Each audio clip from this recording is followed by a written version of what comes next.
అందరికీ నమస్కారం. ఈరోజు మీ అందరికీ నేను వినిపించబోయే కథ కోర్కెల సమాధి. రచయిత ఇంద్రగంటి జానకి బాలగారు. ఇక కథలోకి వెళితే, రామకోటి ఇంటి ముందు వరండాలో వైరు కుర్చీలో విశ్రాంతిగా కూర్చున్నాడు. తెల్లారగట్ల మొదలైన వర్షం అప్పుడే తెరిపించింది. సూర్యుడు దూసుకొస్తూ నీళ్ళొడుతున్న చెట్లని వెచ్చగా నిమురుతున్నాడు. రామకోటి ఏమాలోచిస్తున్నాడో చెప్పడం కష్టం గాని ఆకాశం కేసి రెప్పవేయకుండా చూస్తూ నిశ్చలంగా కూర్చొని మాత్రం ఉన్నాడు.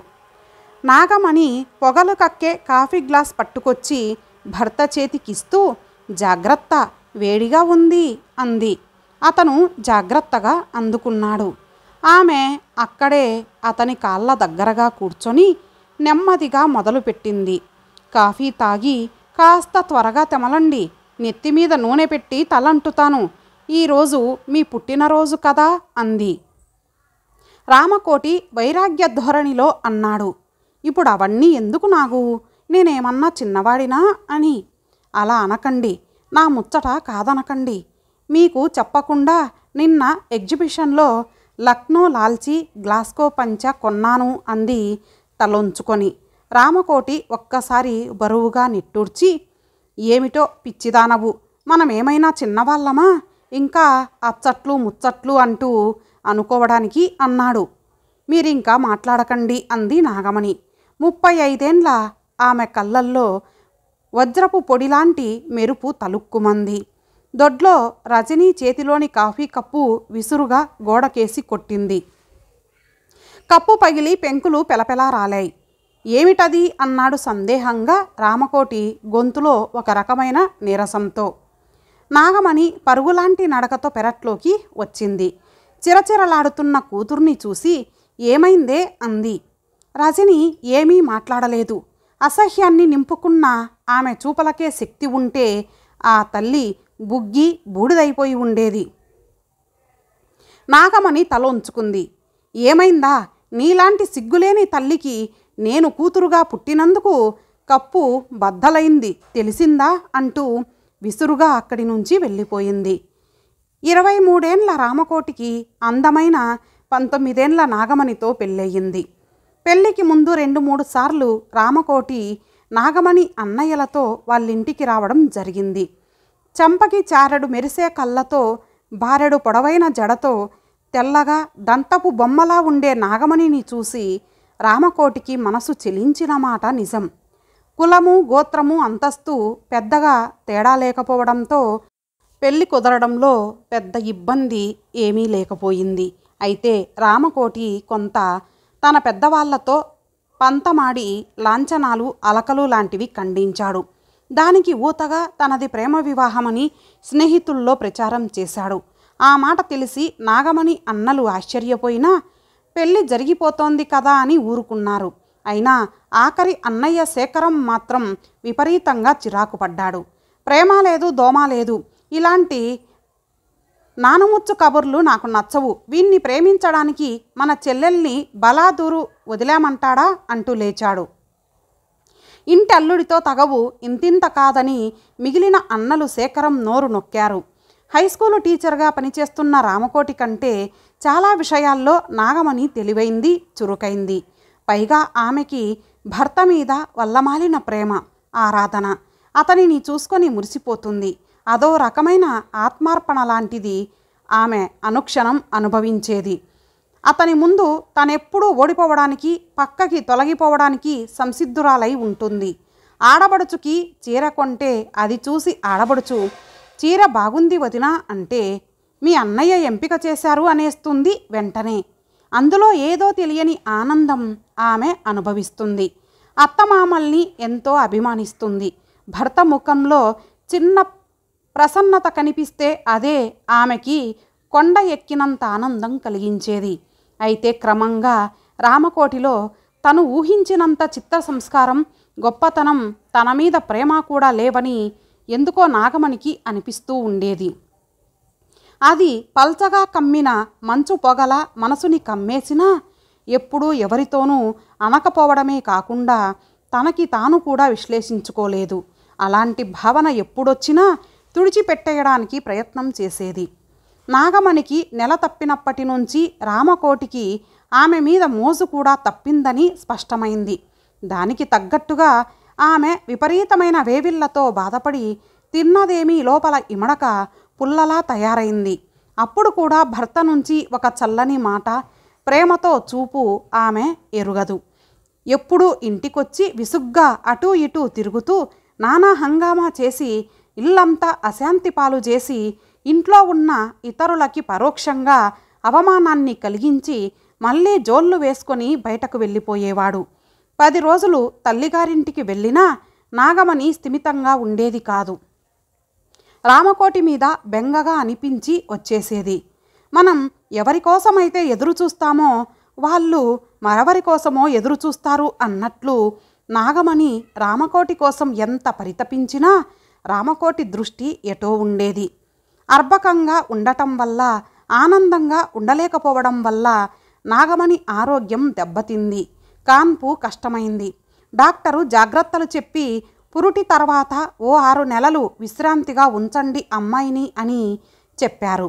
ఆడపిల్ల పుట్టిందని నిరాశ లేదు, ఆనందమూ లేదు. రామకోటి దృష్టి ఆగాల మేఘాల మీద ఉండేది.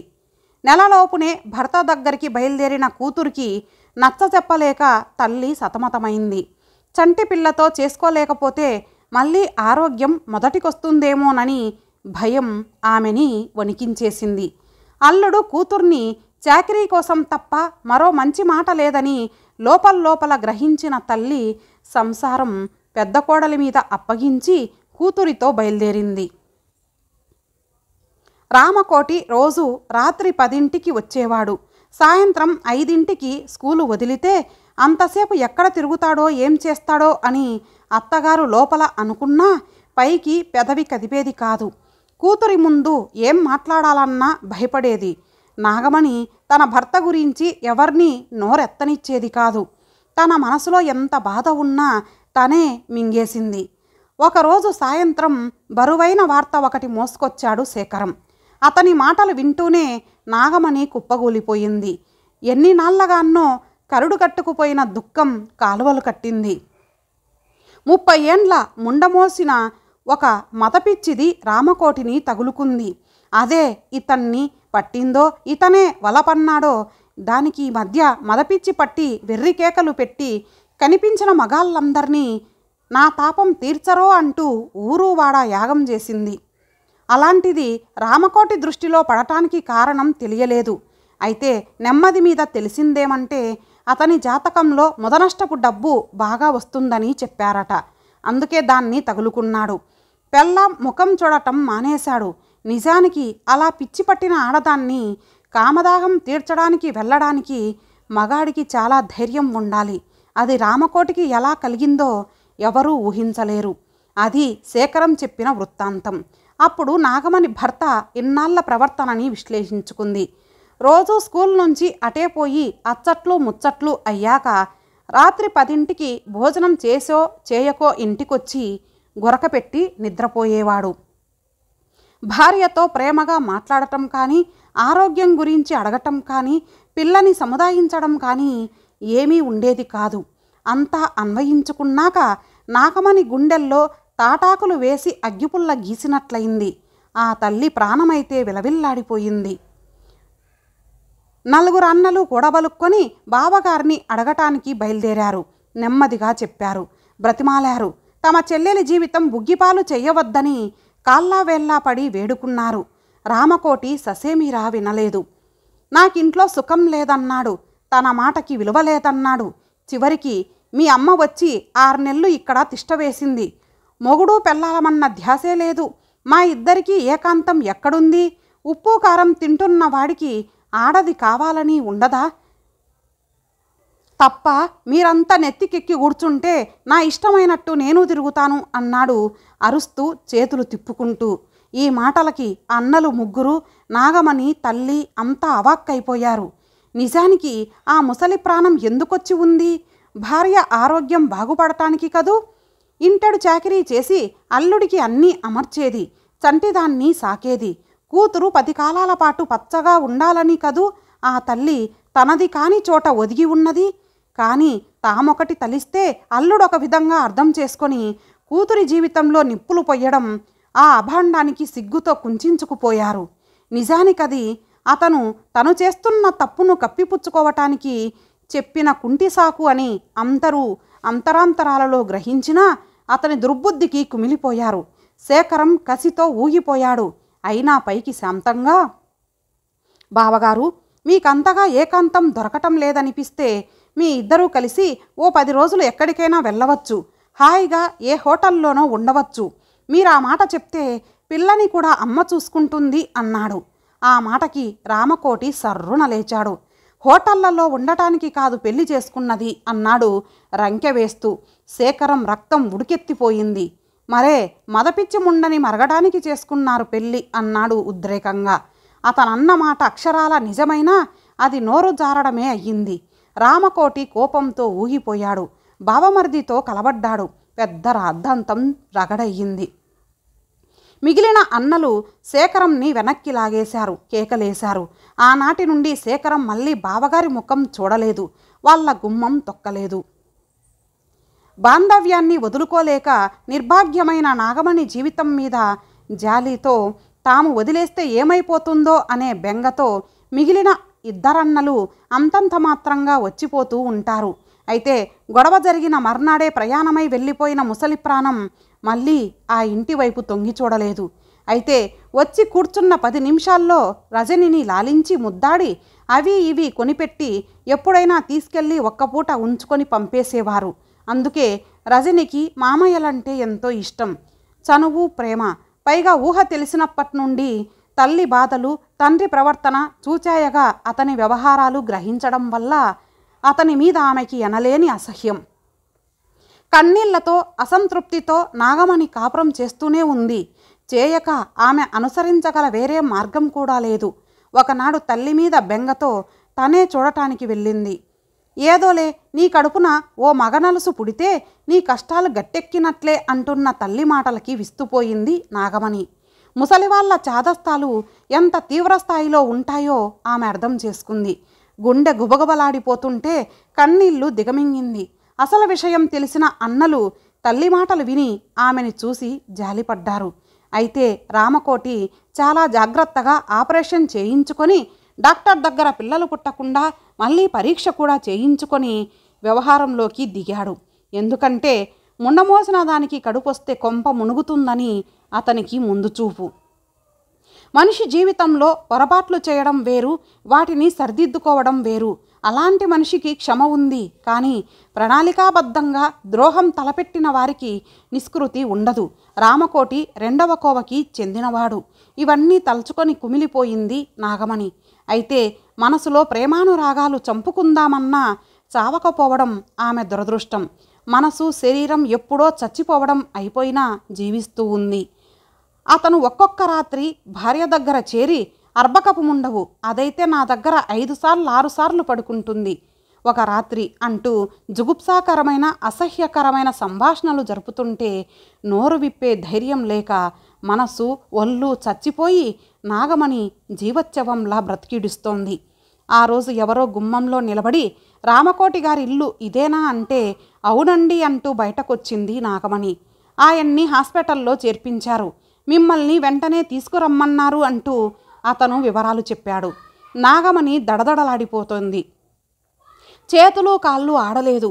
ఏదో విధంగా భయంగా బయలుదేరింది. ప్రేమ గురించి ఆమెకి పెద్దగా తెలియదు, అనుభవం లేదు. ఎందుకంటే రామకోటి ఆమెని కామించాడు గాని ప్రేమించలేదు. అయితే ఆమె అతనెన్నడూ ద్వేషించలేదు. ఉన్నపలంగా ఆస్పత్రికి పరిగెట్టింది. అతనికి వాతం కమ్మేస్తోంది. డాక్టర్లు వైద్యం మొదలుపెట్టారు. 40 ఏండ్ల ఆడదానితో ఎడతెరిపి లేకుండా జరిపిన కామక్రీడ పర్యవసానంగా డాక్టర్లు గ్రహించి వైద్యం చేశారు. 3 అన్నలు వచ్చి అండగా నిలిచారు. కూతురి పసుపు కుంకుమ నిలబెట్టమని ముసలి తల్లి 1000 దేవుళ్ళకి మొక్కుకుంది. 13 ఏండ్ల రజనీ మాత్రం శేఖరం మామయ్య దగ్గరే ఉండిపోయింది. ఎంత బ్రతిమాలినా తండ్రిని చూడటానికి కూడా రాలేదు. నెల రోజుల తర్వాత డాక్టర్ల శ్రమ, మంచినీళ్ళలా ఖర్చైన డబ్బు, గుప్పించిన మందులు, నిద్రాహారాలు మాని నాగమణి చేసిన సేవలు ఇవన్నీ కలిసి మళ్ళీ రామకోటికి ప్రాణం పోశాయి. అతను తెలివి వచ్చినప్పుడల్లా నాగమణి చెయ్యి తన చేతిలోకి తీసుకొని గట్టిగా పట్టుకొని కళ్ళు మూసుకొని పడుకునేవాడు. అందులో ప్రేమ లేదు, అశక్తత ఉంది. ఆ స్పర్శ నాగమణిని వశపరుచుకుంది. అతని నిస్సహాయత ఆమెకేదో భరోసా ఇస్తున్నట్లు అనిపించింది. 3 నెలలకి రామకోటి మళ్ళీ మామూలు మనిషి అయ్యాడు. నాగమణి నిశ్శబ్దంగా పడుకొని ఉంది. ఆమె కళ్ళల్లో ఊరుతున్న కన్నీళ్లు నెమ్మదిగా చెంపల మీద జారుతున్నాయి. ఆమె దుఃఖంలో ఉద్రిక్తత లేదు, ఊరట పొందాలనే ఆరాటమూ లేదు. భరించరాని బాధని కన్నీళ్ల రూపంలో దించుకుంటున్న నిర్లిప్తత. పసిపిల్ల రజని 3 పూటల నుండి పచ్చి మంచినీళ్లు ముట్టలేదు. దగ్గరకెళ్తే కస్సుమంటోంది.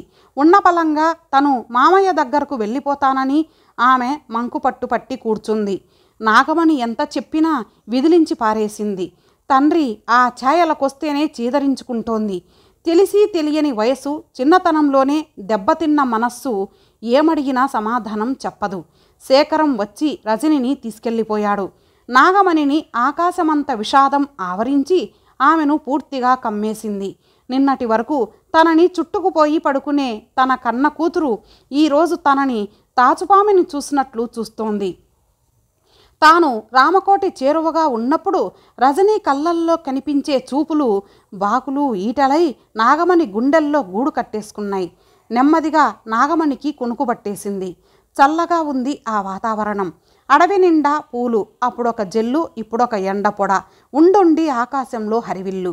రామకోటి చెయ్యి పట్టుకొని నాగమణి నడుస్తోంది. అప్పుడప్పుడు వయ్యారంగా తూలిపోతోంది. అతని మీదకి అతనామెని అలవోకగా పొదివి పట్టుకుంటున్నాడు. రామకోటి కొన్న చీర తను మక్కువతో కట్టుకున్న చీర దగదగలాడిపోతోంది. మెత్తని తన చీర మీద నుంచి గట్టిగా ఒత్తుకుంటున్న అతని చేతుల్లో, కళ్ళల్లో ఆతృత, కొంటెతనంతో కోరిక, వంపులు తిరిగిన మెత్తని పెదవులు. అతను తన నాగమణి ఉలిక్కిపడి లేచింది. కళ కరిగిపోయింది. ఎన్ని నాళ్ల కిందటి రూపాలవి, అవి మళ్ళీ ఈనాడు కళ్ళకు గట్టాయి. నవ్వయవ్వనవంతుడైన రామకోటి బిగి కౌగిలి స్పర్శకి ఇప్పటికీ ఆమె శరీరం గగురు పొడిచే ఉంది. మెల్లగా తిరుగుబాటు చేసిన తీయని కోర్కెలు తుపాకీ గుళ్ళకి నేల కొరిగిన సిపాయిల్లా జారిపోయాయి. పక్కకి తిరిగి చూసింది. అకాల వార్ధక్యం మీద పడిన రామకోటి నిద్రపోతున్నాడు. నిద్రమాత్రలు వేసుకుని గురకపెట్టి. అతను పొద్దున అన్న మాటలు తను వెలిబుచ్చిన కోరికకు సమాధానం. ఏమిటి, మనం ఇంకా కుర్రాళ్ళమనుకుంటున్నావా? చిటికన వేలు పట్టుకొని ఊటీలో, కొడైకనాల్లో తిరగడానికి నాకు అలాంటివేమీ లేవు. రేపు కాకాని సాంబశివుడి గుడికి వెళ్దాం, ఆ తర్వాత మంగళగిరి పానకాల స్వామిని దర్శించుకుందాం అన్నాడు. నాగమణి నిట్టూర్చింది. నిజం, అతని కోరికలు తీరిపోయాయి. తను ఇలాగే మిగిలిపోయింది. తను లేకుండా అతని కోరికలు తీరిపోతాయి. అతని వల్ల కాకుండా తన కోరికలు ఎలా తీరుతాయి? సంఘం, పరువు, ప్రతిష్ట, పాతివ్రత్యం మొదలైన ముడి పదార్థాలు సేకరించి నాగమణి తన కోరికలకి సమాధి కట్టడం మొదలుపెట్టింది. ఇంతటితో ఈ కథ సమాప్తం. మరలా మరొక మంచి కథతో కలుద్దాం. అంతవరకు సెలవు. నమస్తే.